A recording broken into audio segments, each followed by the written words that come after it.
Assalomu alaykum hammaga, yaxshimisizlar, tuzukmisizlar? Bir murojaat bilan chiqmoqchiman. Ko'chada shofer akalar, ukalarga iltimos so'rayman qilib, distansiya masofani saqlab yuringlar.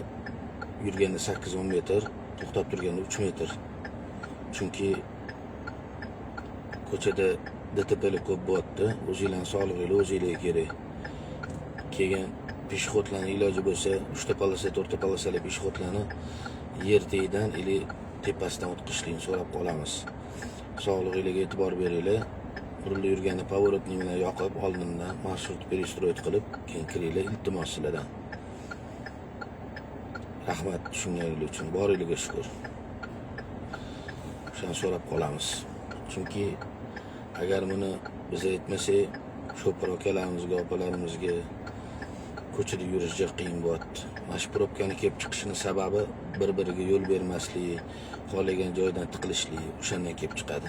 Iltimos qilib so'rab qolamiz. Rahmat, boringlarga shukr. O'zingizlar ehtiyot qilinglar doim. Hamma oilam, bola chaqam deb ko'chaga chiqadi. O'zingizlar ehtiyot qilganlar bari yaxshi deb o'ylayman. Sog' bo'linglar.